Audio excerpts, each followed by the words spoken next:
ตังสังฆังอริโวสยามาสุปฏิปันโนภะคะวะโต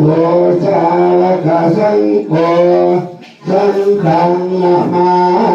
มิภะคะวะโตอะระหะโตสัมมาสัมพุทธัสสะนะโมตัสสะสามิสังฆังสรณังคัจฉามิทุติยัม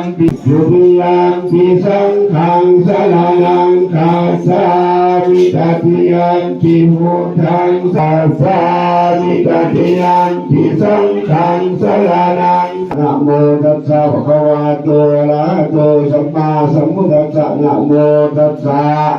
ภะคะวะโตอะระหะโตสัมมาสัมพุทธัสสะสาธุสักเกกาเมจานุสุขะนาคายะติสารนิยตาปัญจศีลานิยจามะสุติยัมปีมะยังวันเตวิสุวิสุละคนาคายะติสารนิยตาปัญจศีลานิยจามะนะโมตัสสะภะคะวะโตอะระหะโตสัมมาสัมพุทธัสสะนะโมตัสสะภะคะวะสัมมาสัมพุทธัสสะนะโมตัสสะภะคะวะโตอะระหะโตสัมมาสัมพุทธัสสะนะโมตัสสะภะคะวะโตอะระหะโตสรณังคัจฉามิ ตุติยัมปิสังฆังสรณังคัจฉามิ ทุติยัมปิพุทธังสรณังคัจฉามิ ตติยัมปิธัมมังสร สาธุอาเกียรติเกียรติ ณังสังฆังขโยวัฏนังเปเสรณังคัจฉามิตุติยัมปิธัมมังขโยวัฏนังเปเสวิตั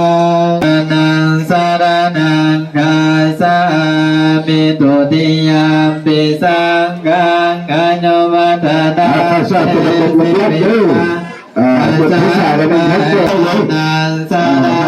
ง มาพยายามไม่ต้องฟัง ตติยามปิพุทธังเกสิวิตังอาสังยาวะเดปานังสรณังกาจามิอิจารังสัง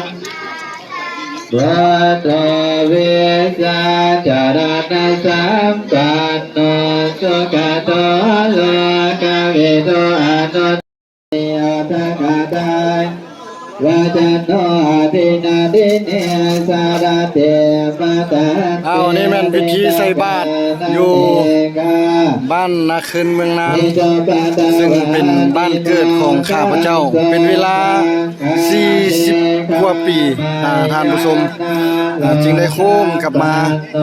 ใส่บาตรนี้อันนี้เป็นวัดอยู่ในบ้านเด้อให้พี่น้องได้เบิ่งกันนี่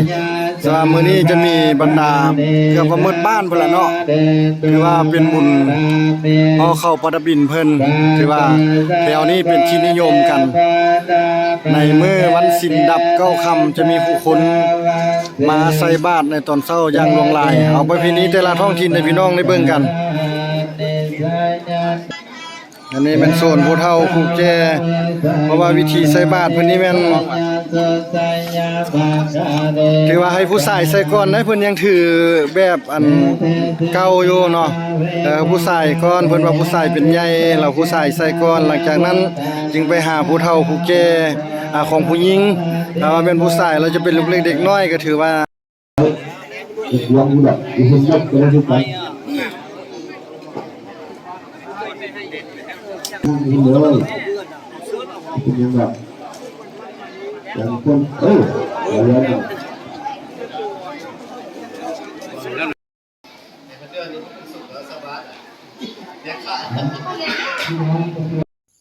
เจ้าขอบใจทุกท่านเด้อที่ติดตามคลิปของหนุ่มป้อมตั้งแต่ต้นจนจบอวยพรทุกท่านจงโชคดีมีความสุขตลอดไปเด้อขอบใจ